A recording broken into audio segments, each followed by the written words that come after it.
안녕하세요. 저는 최근 시원하게 결혼 파혼하고 전처럼 당당히 살아가고 있는 20대 후반 여성입니다. 여자라면 인생에서 중요한 결혼을 넘기고 잘 살아가고 싶겠죠. 저 또한 좋은 사람과 행복한 가정을 꿈꿨으나 결과는 끝이 났네요. 좋은 이야기는 아니지만 시궁창에 빠질 뻔한 제 인생을 구한 사연을 여러분께 소개해 드리겠습니다. 지금부터 저의 결혼 이야기를 들려드릴게요. 저는 대학교 졸업 후 취업한 회사에서 같이 일하던 동료 직원과 호감을 느끼게 되었고 연인 사이로 발전했습니다. 그리고 3년간의 연애 기간을 갖고 남자친구에게 깜짝 프로포즈를 받았어요. 지은아, 우리 3년 동안 잘 싸우지도 않고 알콩달콩 참 행복하게 연애했다. 그렇지? 그런데 나 이제 연애 그만하고 싶어. 우리 여기서 연애 그만두고 이제 결혼하자. 나랑 결혼해 줄래? 남자친구가 준비한 서프라이즈 청혼에 저는 크게 감동하였고 프로포즈를 승낙했습니다. 그리고 차근차근 결혼 준비를 시작하게 되었죠. 먼저 우리 부모님께 인사드렸고 그 다음 남자친구 집에 인사드리러 가는데 집에 들어가기 전 남자친구가 주저하는 듯 하길래 무슨 일인지 물었습니다. 왜? 무슨 할 말 있어? 그게... 사실 자기한테 말 못한 게 하나 있어. 뭐 굳이 말 안 해도 우리 결혼에 상관없겠지만 그래도 알고 들어가는 게 좋을 것 같아서. 그래? 그게 뭔데? 내가 자기한테 한 번도 말 안 한 것 같은데 사실 우리 집 그렇게 잘 사는 편 아니야. 뭐야, 난 또 뭘 말하려고 그러나 싶었는데 그거였어? 우리 집은 뭐 잘 사나? 다들 비슷비슷한 거지. 그런 거로 달리 생각하는 거 없으니까 걱정하지 마. 우리 집은 평범한 수준이 아니라고 해야 하나? 자기가 들어가서 집안 보면 딱 알겠지만 오래된 집이라 많이 낡고 비좁아. 집 형편이 좋지 않다 보니까 연애할 때 집 구경 시켜주는 게 부끄럽더라고. 그래서 한 번도 안 데리고 온 건데 막상 보여주려고 하니까 좀 걱정되네. 연애할 때 남자친구가 종종 집에 놀러 온 적은 있었지만 제가 남자친구 집에 놀러 가본 적은 단 한 번도 없었어요. 몇 번 기회가 있었는데 그때마다 남자친구가 번번이 이유를 대며 미루다 보니 놀러 갈 수 없었죠. 알고 보니 이런 이유로 집에 초대하기가 어려웠던 거구나 하고 이해됐습니다. 자존심이 조금 센 편인 남자친구가 이런 말을 꺼내기까지 얼마나 어려웠을까 싶은 게 마음이 짠하더라고요.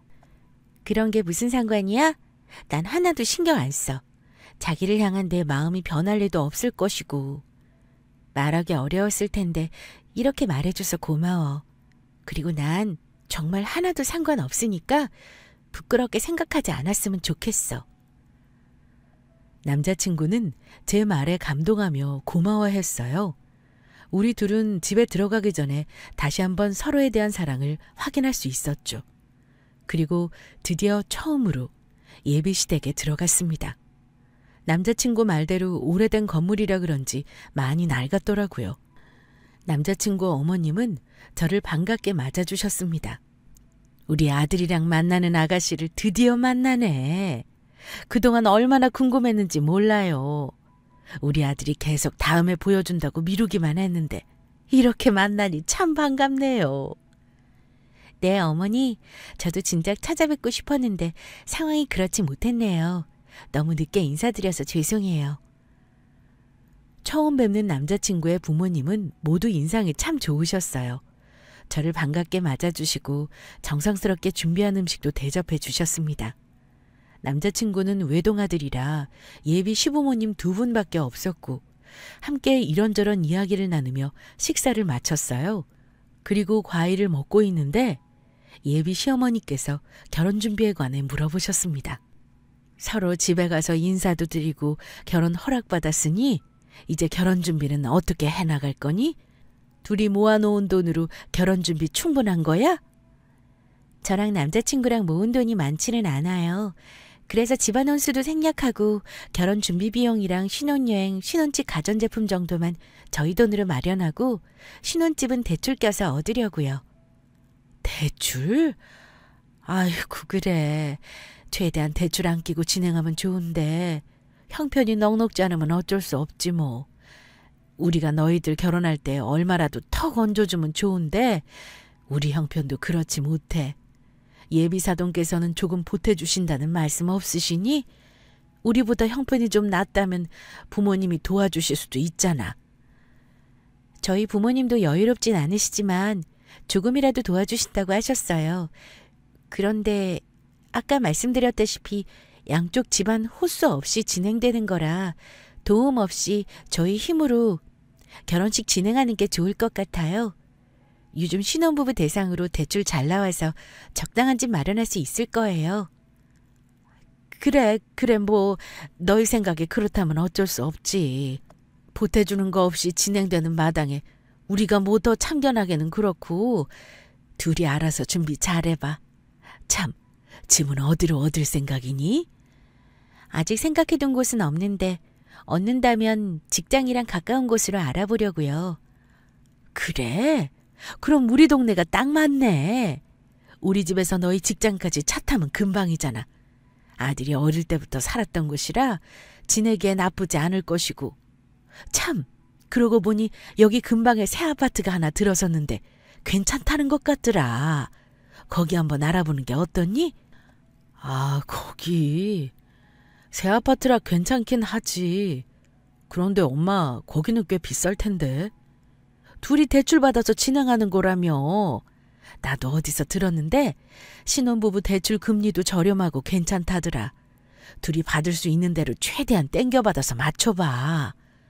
둘이서 같이 대출금 갚아나가도 나중에 아파트값 무조건 오르니까 이득이지. 정 부족하면 어쩔 수 없지만 이왕이면 신혼 새 아파트에서 시작하면 좋잖니. 새 아파트면 좋기야 하죠. 우선 어느 정도 대출 가능한지 확인해 봐야 할 것 같아요. 한번 알아볼게요. 예비 시어머니는 동네에 새로 지어진 아파트를 알려주며 이곳에서 신혼생활을 시작하길 바라는 눈치였습니다. 아무래도 아들과 가까운 곳에 있으면 자주 왕래하기 편하니까 그런가 보다 싶었어요. 내심 시댁이랑 자주 마주치며 지내야 하는 거 아닌가 살짝 걱정되기도 했습니다. 모든 며느리는 같은 마음이잖아요. 아무리 시부모가 좋아도 자주 보는 걸 좋아하는 며느리는 이 세상에 단 한 명도 없을 겁니다. 저 또한 그런 마음이었어요. 대강 알아보는 척 신용만 해야겠다 생각했습니다. 본격적으로 남자친구와 결혼 준비에 들어갔고 신혼집을 계약해야 하는데 예비 시어머니가 말한 아파트를 자꾸만 이야기하더라고요. 저번에 어머님이 말씀하신 그 아파트지. 자기도 그 아파트가 마음에 드나 보네? 아무래도 신축이고 어릴 때부터 지낸 우리 동네니까 난 그 아파트가 괜찮을 것 같아. 신축 아파트인 건 아주 좋은데 우린 돈이 부족하잖아. 아무리 대출 풀로 다 땡긴다고 하더라도 가능하겠어? 내 생각에는 어려울 것 같은데? 그래도 혹시 모르잖아. 한번 알아나 보자. 남자친구는 그 아파트가 마음에 들었는지 가고 싶어하는 눈치였어요. 저는 내키지 않았지만 마땅히 거절할 명분이 없었습니다. 남자친구 말대로 매매 가격을 한번 알아보고 현실적으로 포기하게 만들어야겠다고 생각했어요. 남자친구와 함께 여러 부동산에 방문해서 알아보니 제 생각처럼 억소리나게 비쌌습니다. 거봐, 내가 뭐라 그랬어. 신축 아파트라서 장난 아닐 거라고 했지? 자기랑 나랑 아무리 대출 풀로 땡겨도 이건 무리야. 1억이 더 부족한데 이걸 어디서 구해? 그러지 말고 다른 곳 알아보자. 그래도 이왕이면 신축 아파트에서 신혼생활 시작하는 게 좋잖아. 진짜 아쉽다. 1억만 더 있으면 들어갈 수 있는데 어디 돈 구해볼 데 없을까? 돈 구할 데가 어디 있어. 그렇게 해서라도 그 아파트에 꼭 들어가고 싶어? 대출 받는 것도 빚인데 다른 사람한테까지 또 빚지고 싶지 않아.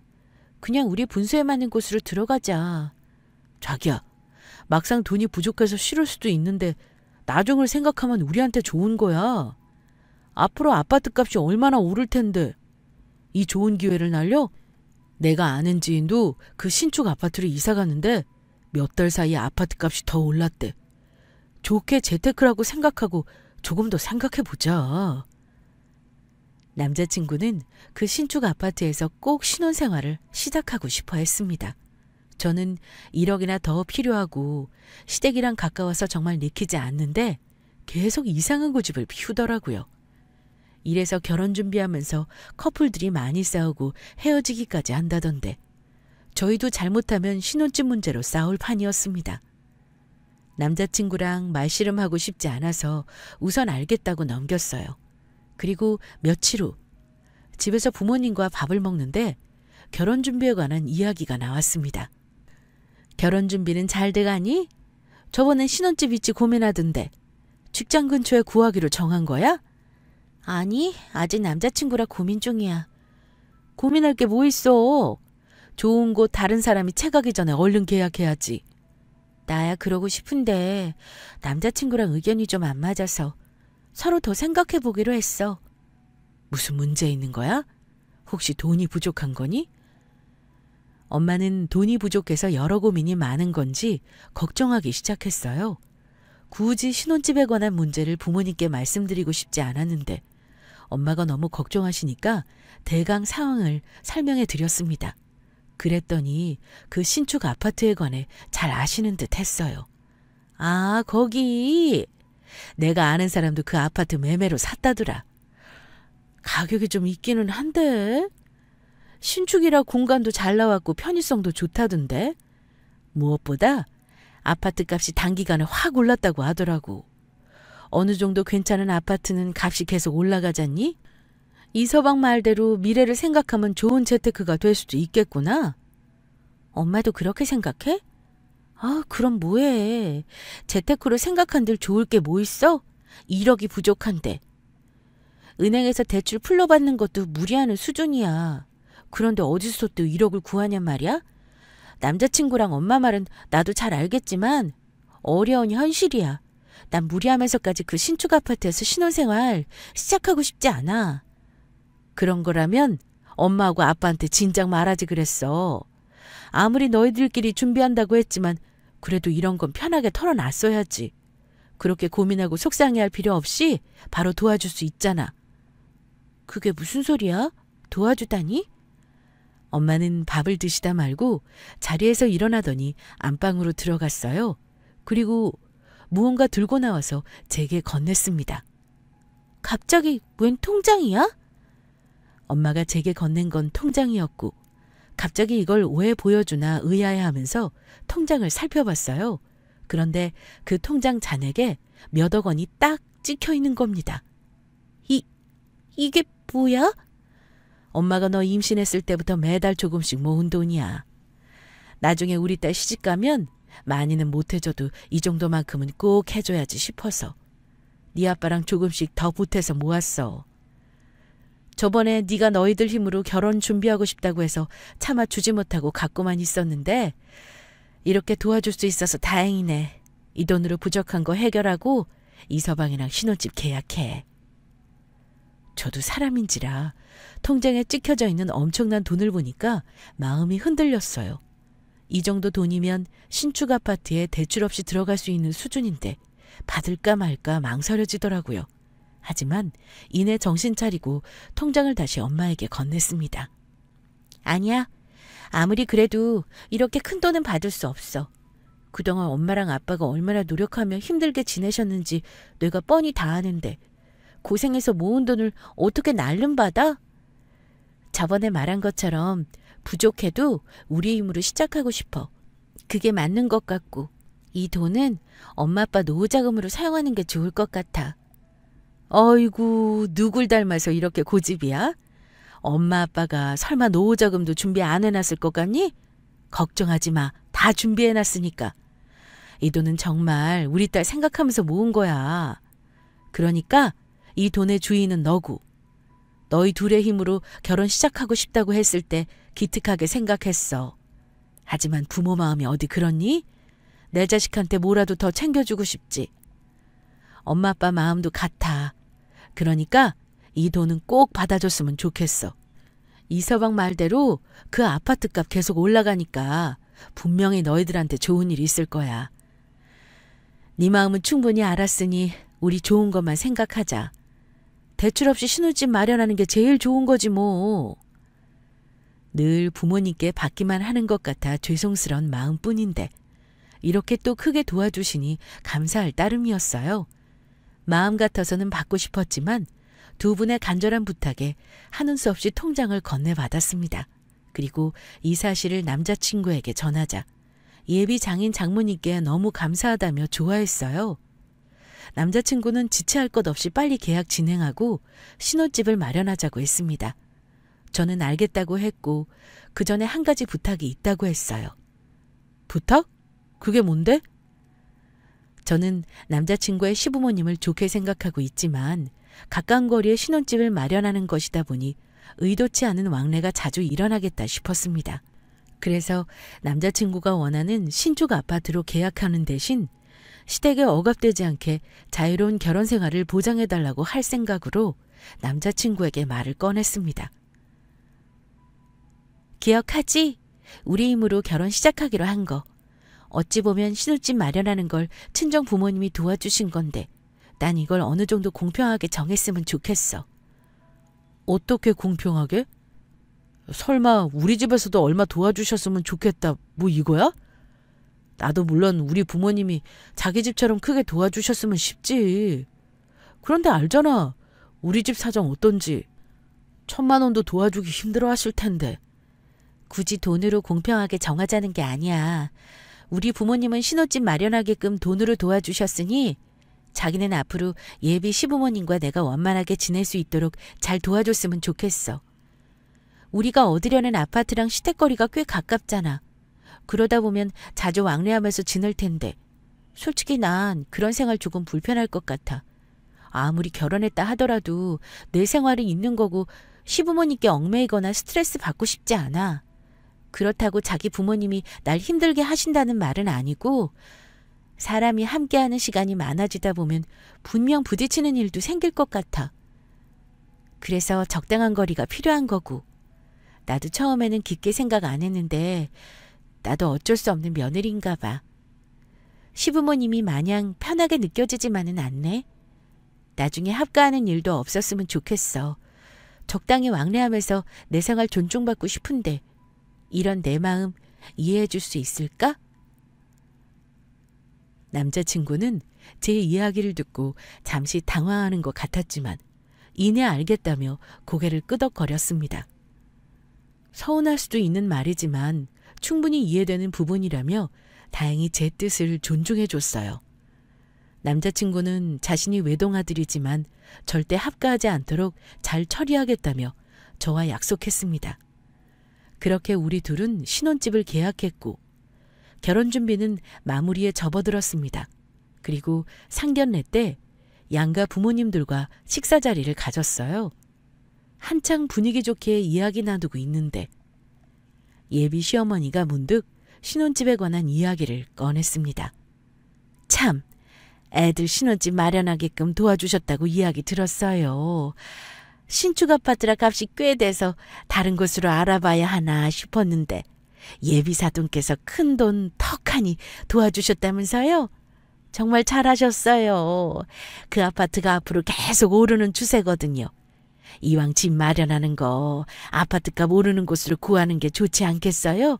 마침 우리 집이랑 거리도 가깝고. 네, 저도 그 아파트에 신혼집 얻는 거 잘했다고 생각해요. 안 그래도 제 지인이 거기 사는데 괜찮다고 하더라고요. 더 많이 도와주면 좋으련만 애들한테 미안할 따름이에요. 아유, 이렇게 큰돈 보태주는 게 어디예요.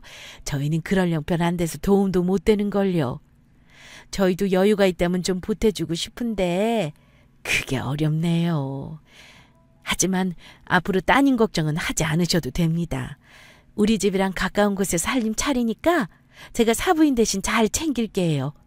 그리고 저는 며느리 부려먹는 그런 몰상식한 시어머니 아닙니다.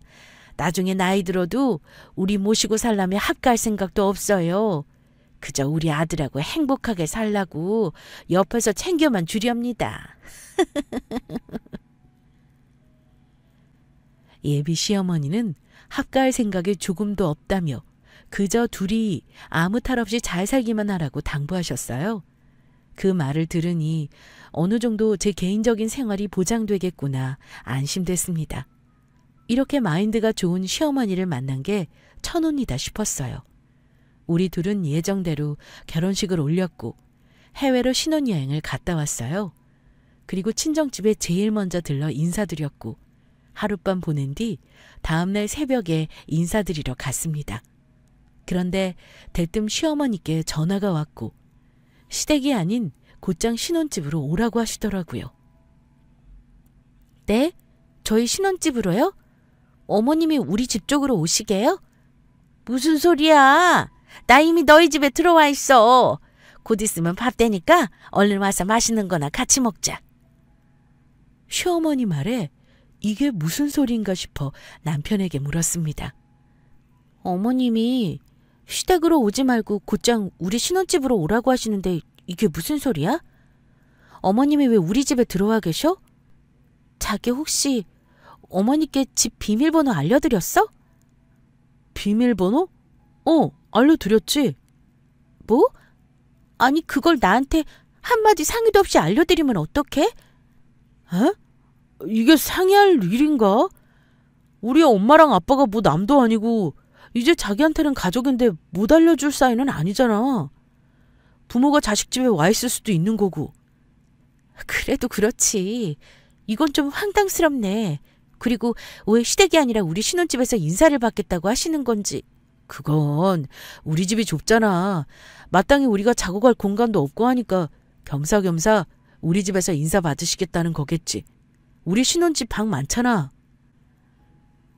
시댁집이 좁아서 그렇다는 건 이해되지만 아무리 그래도 신혼여행 다녀와서 인사드리는 거잖아요. 저희한테 미리 이야기한 것도 아니고 마음대로 비밀번호 누르고 들어와서 기다리고 계신다니 기분이 썩 좋지 않았습니다.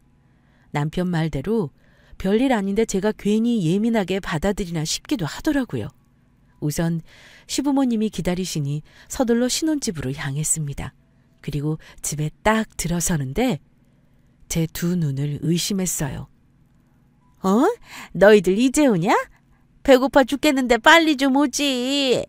그래, 해외로 신혼여행까지 다녀왔는데 시부모님 선물은 좀 사왔니? 참, 내 정신 좀 봐. 여보, 애들 왔어요. 얼른 나와 봐요. 시어머니는 리모컨으로 크게 틀어진 TV의 볼륨을 줄이며 먹고 있던 과일을 옆으로 치웠습니다. 그리고 우리 안방을 향해 크게 소리쳤고 시아버님이 막 잠에서 깬 부수수한 모습으로 나오더라고요. 주인도 없는 집에서 대체 이게 뭔가 싶었습니다. 아버님, 거기서 주무신 거예요? 네 시아버지가 어제 친구들이랑 술을 좀 많이 마셔서 졸려 죽겠다고 하지 뭐니. 그래서 너희 침대에 누워서 한숨 잤어. 참, 그나저나 아무리 신혼집이라고 해도 냉장고에 먹을 게 통 없더라. 기본적인 건 좀 채워놨어야지. 먹을 게 별로 없어서 네 시아버지랑 나랑 너희 오기만을 눈 빠지게 기다렸잖아. 시어머니 말에 부엌쪽으로 고개를 쓱 돌리니 한바탕 난리가 난 모습이 보였습니다. 뒤적뒤적 파헤친 흔적과 무언가 해먹은 자국이 보이더라고요. 남편 말대로 시댁집이 좁아서 우리 집으로 인사받으러 오신 건 좋다 이거예요. 하지만 신혼부부 침대에 마음대로 누워서 잠을 자거나 허락 없이 집을 막 헤집고 어지럽혀 놓은 건 아니지 않나요? 생각할수록 기가 차더라고요. 기분이 상해서 겨우 표정 관리했습니다. 어찌어찌 인사드리고 신혼여행에서 산 선물 드린 다음에 식사까지 마무리했어요. 그리고 시부모님 집에 가시면 이번 일에 관해 남편과 이야기를 나누려 했습니다. 그런데 아무리 기다려도 시부모님은 집에 갈 생각이 없어 보이더군요. 마지못해 제가 슬쩍 물어봤습니다. 어머니, 아버님, 시간이 꽤 늦었는데 조금 더 있다가 집에 가시려고요? 소파에 누워있던 시모는 심드렁한 표정으로 제게 말했어요. 집? 뭐 할 것도 없는데 뭐 가기도 귀찮고 이왕 온 김에 자고 가련다. 네? 여기서 주무시고 가시게요? 이불이 마땅치 않을 텐데. 이불이야 뭐 대충 아무거나 덮고 자면 되지 뭐. 남는 방도 많으니까 우리가 알아서 잘 테니 넌 신경 쓸 거 없다. 피곤할 테니 얼른 들어가서 쉬어. 참, 내일 아침은 6시에 먹는 게 좋겠어. 늦어지지 않게 시간 맞춰서 아침 준비해 놓으렴. 시모의 말을 듣고 기가 차서 입이 떡 벌어졌습니다. 뭐라 대꾸조차 못하겠더라고요. 하는 수 없이 방에 들어와서 조용히 남편에게 이 사실을 알렸습니다. 어떡해? 어머니 아버님 여기서 자고 가신대. 마땅히 이불도 없는데. 그래? 그럼 이불 있는 거 대충 찾아봐야겠네. 아, 지금 그럴 때야? 이불도 없는데 여기서 어떻게 주무신다는 거야? 그리고 내일 아침 준비 6시에 하라고 하시더라? 우리 집은 그때 아침 먹어. 엄마랑 아빠가 워낙 아침잠이 없으셔서. 그럼 나더러 꼭두 새벽부터 일어나서 아침 준비를 하라는 거야? 장 봐놓은 것도 없어서 마땅히 차릴 게 없단 말이야. 에이, 뭐 있는 거로 대충 먹으면 되지. 아무튼 내가 이불 대충 찾아서 부모님 잘방에 갖다 놓을게. 자기는 얼른 씻고 우리 잘 준비하자. 아유, 아까부터 졸린 게 좀 피곤하네. 남편은 제 속을 아는지 모르는지 입을 쩍 벌려 연신 하품만 하더니 이불을 챙겨 안방을 나갔습니다. 저는 대체 이게 무슨 일인가 싶어서 기분이 정말 좋지 않았어요. 피곤해 죽겠는데 언제 일어나서 새벽 6시까지 아침을 차리냐고요. 아무리 있는 거로 대충 하라고 하지만 그게 쉽나요? 시부모님께 차려드릴 아침상인데 대충 할 수는 없는 일이죠. 하는 수 없이 꼭두 새벽부터 일찍 여는 시장에서 급히 장을 보고 아침상을 차렸습니다. 6시가 되니까 기다렸다는 듯이 시부모님과 남편이 방에서 나와 식탁 앞에 앉더라고요. 저는 삐질삐질 흐르는 땀을 닦아가며 겨우 자리에 앉았습니다. 그리고 탈 없이 식사를 이어가는데 문득 시모가 아파트 명의에 관해서 묻더라고요. 이 집 명의 누구 이름으로 되어 있니? 아무리 친정집에서 해준 집이라고 해도 딸랑 네 명의로 했니? 앞으로 같이 살 집이고 부부인데 함께 나누는 재산으로 생각해야지. 부부 공동재산인 거 알지? 이왕이면 탈 없이 공동 명의로 하는 게 좋아. 당연하지. 우리 부부가 같이 살 집인데 당연히 공동 명의로 해야지. 안 그래도 장인어른께서 우리 둘 명의로 집 해주셨어. 그래? 아유, 그럼 이렇게 좋은 아파트가 우리 아들 집이라는 거야? 아이고, 내 새끼 성공했네. 남들은 평생 집 마련하느라 아등바등 한다는데 우리 아들은 벌써 이렇게 좋은 아파트 한 채 떡하니 갖고 있고 얼마나 부러운지 몰라. 엄마랑 아빠도 이런 집에서 살아보는 게 소원인데 우리는 죽을 때까지 우리 이름으로 집 한 채 마련 못할 것 같아. 그래도 여기가 내 아들 집이고 가까우니까 앞으로 자주 들여다봐야겠다. 시모의 말을 듣고 온몸에 소름이 싹 돋았습니다. 그리고 남편을 확 째려봤어요. 아니나 다를까 저와 눈이 마주친 남편은 당황한 듯 눈을 피하더니 모른 척 밥만 먹더라고요.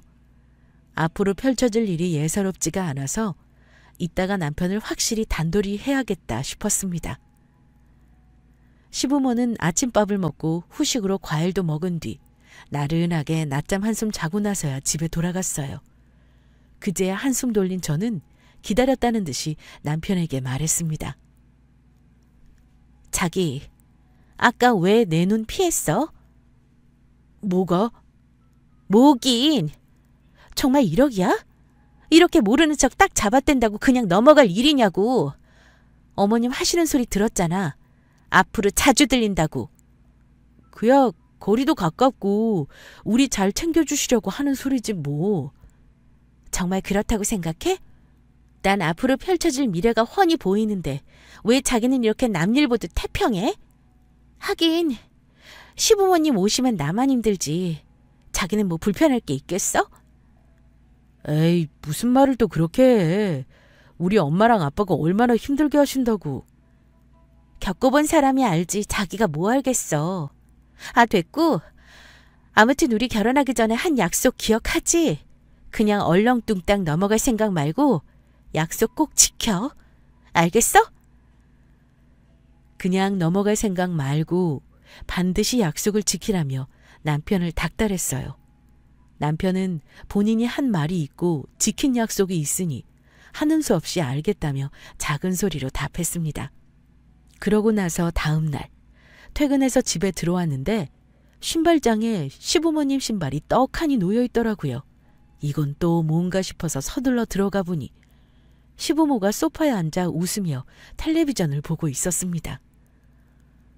어머님, 아버님, 이 시간에 우리 집에는 무슨 일이세요? 말씀도 없이? 내가 내 아들 집에 오는데 굳이 말하고 와야 하니? 그게... 됐고 얼른 가서 저녁이나 차려라. 네 시아버지 아까부터 배고프시다고 난리다. 참, 네 시아버지 고기 좋아하시니까 고기 반찬으로 준비하고. 네, 고기요? 오실 줄 모르고 장도 안 봤는데.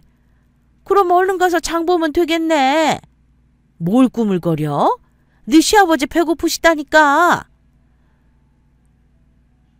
퇴근하고 지친 몸으로 집에 들어왔는데 졸지에 장 보고 들어와서 서둘러 저녁 준비를 하게 되었어요. 정신없이 저녁 준비하니까 마침 남편이 집에 들어오더라고요.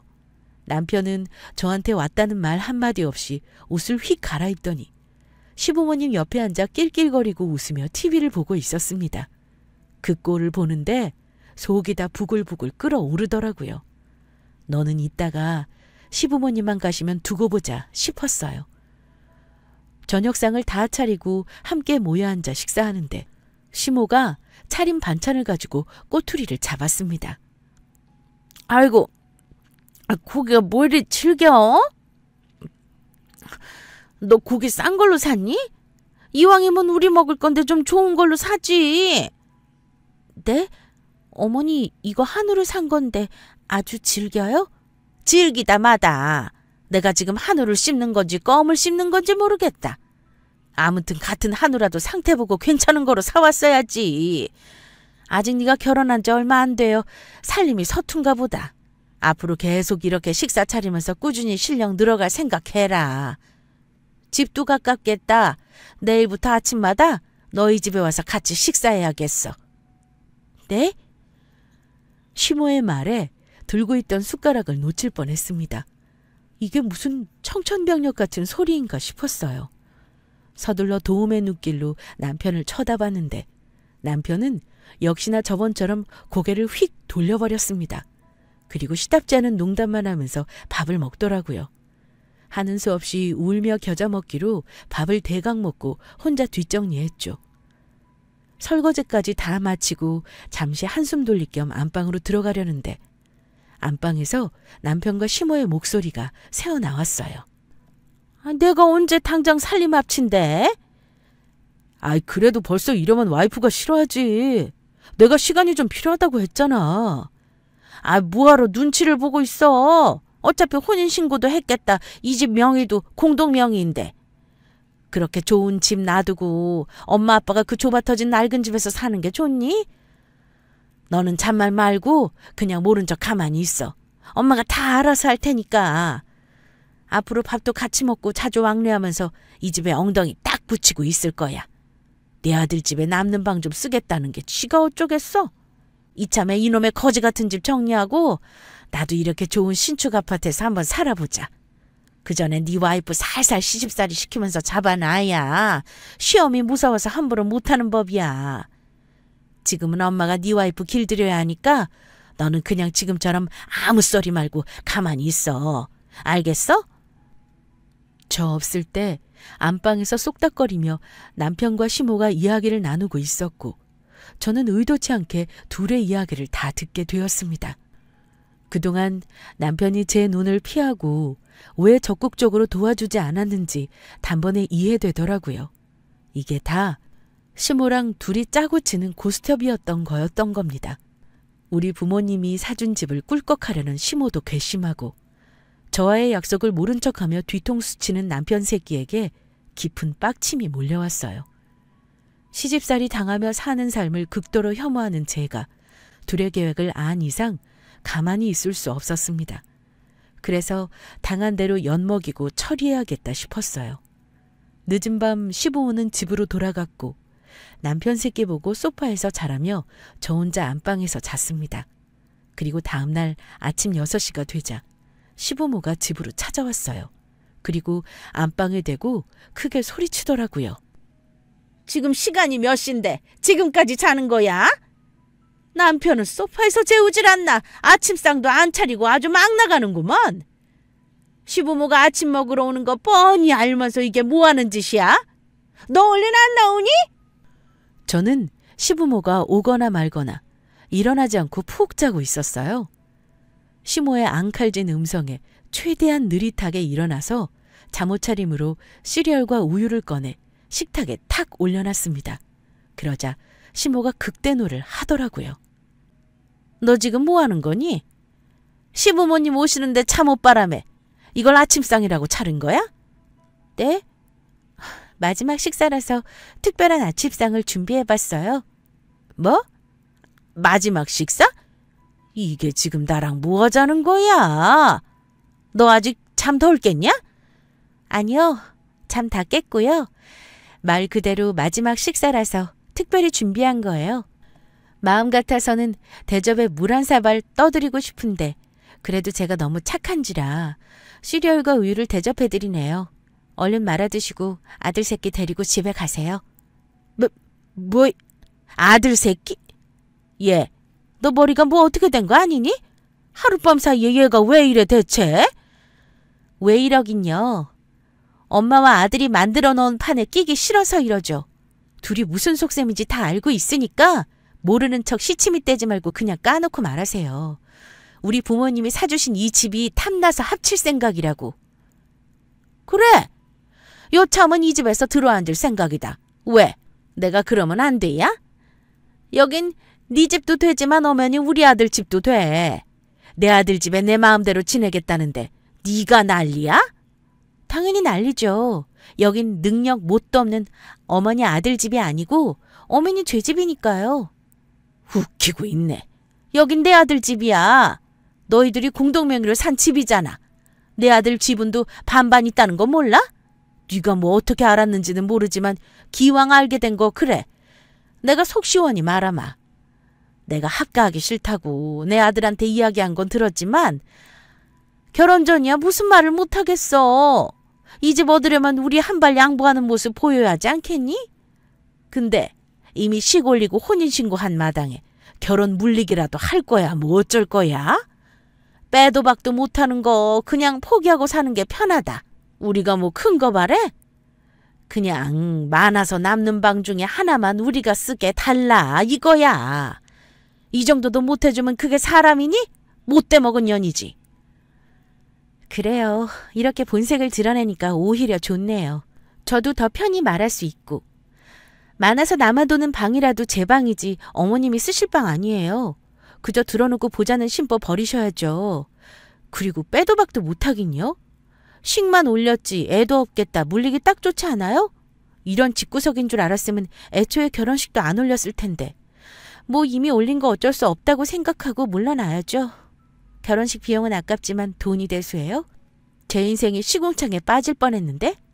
돈 없고 능력 없는 사람들이 비빌 언덕만 있으면 득달같이 달려대는 거 세상에서 제일 싫어하거든요. 아, 그리고 아주 중요한 걸 말씀 안 드렸네요. 어머님 아들하고 저 아직 혼인신고 안 했어요. 자기야, 그게 무슨 소리야?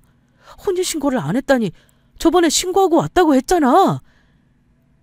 신혼여행에서 돌아온 뒤 바쁜 남편 대신 저 혼자 혼인신고하러 가기로 했는데 이상하게 갈 때마다 상황이 틀어지더라고요. 갑자기 회사 일이 생긴다든가 시모가 아침부터 쳐들어와서 피곤하게 한다든지 갈 수 없는 일이 생기면서 조금씩 미뤄졌습니다. 그리고 어느 순간 시모의 꼬락서니를 보니 좀 지켜봐야 할 것 같아서 혼인신고를 일부러 안 하고 있었죠.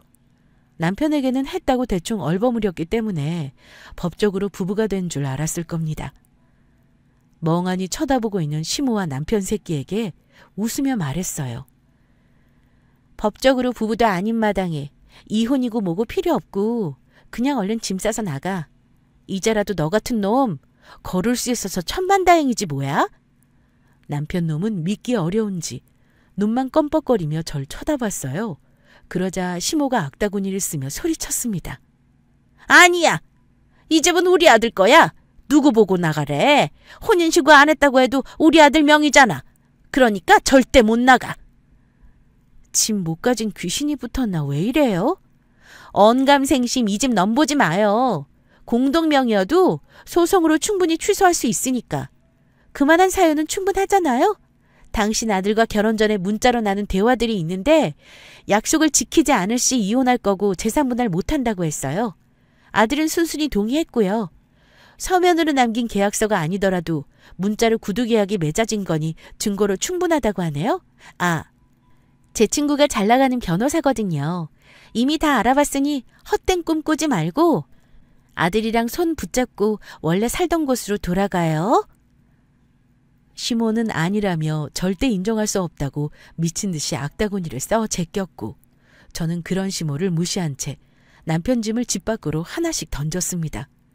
남편은 부랴부랴 자신의 짐을 챙기며 당황스러워했고요. 결국 계속 소리 지르는 시모를 내보내기 위해서 변호사 친구를 불렀고 경찰까지 대동한다고 하니 쫄아서 집으로 가버렸어요. 저는 곧바로 친구에게 남편 새끼와의 명의 취소 소송을 진행했습니다. 물론 친구의 말대로 남편은 부모님이 사주신 집에 어떤 지분도 받지 못하고 끝이 나버렸고요.